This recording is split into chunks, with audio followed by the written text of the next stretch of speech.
सरकार से सवाल पूछना बहुत अच्छा है। देश बदलेगा, नेता सुधरेंगे, देश का विकास होगा। नमस्कार मंडळी.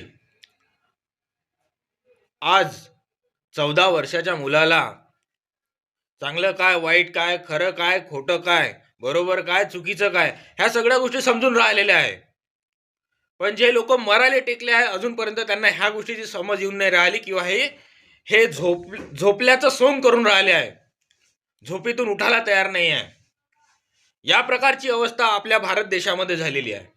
आज आर्थिकरित्या गुलाम, मानसिकरित्या गुलाम असे अंधभक्त तयार झालेले आहे.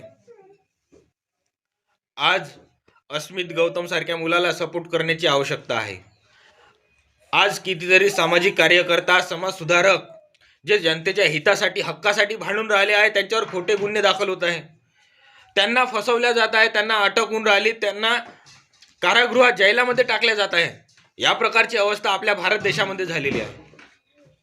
आज आपल्या भारत देशाची लोकशाही खतम झालेली आहे, तरी सुद्धा जनता हे घरात बसून तमाशा पाहून राहिलेली आहे. लाईक, कमेंट, शेअर करणं सोपं आहे.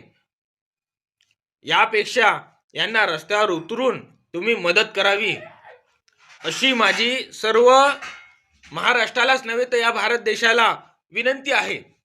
कारण का आज भारत देशासाठी असे सामाजिक कार्यकर्ता, समाजसेवक, समाजसुधारक, जनजागृती करणारे चांगले व्यक्तिमत्व आज भारत देशाला आवश्यक आहे. आज गरज आहे त्यांची.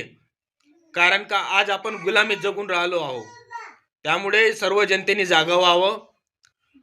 या चुकीच्या ध्येय धोरणाला विरोध करावा अशी माझी सर्वांना हात जोडून नम्र विनंती. आणि अस्मित गौतम सारख्या मुलाला, व्यक्तिमत्वाला सपोर्ट करावा अशी पण माझी त्यांना सर्व भारत देशातील जनतेला हात जोडून नम्र विनंती. धन्यवाद.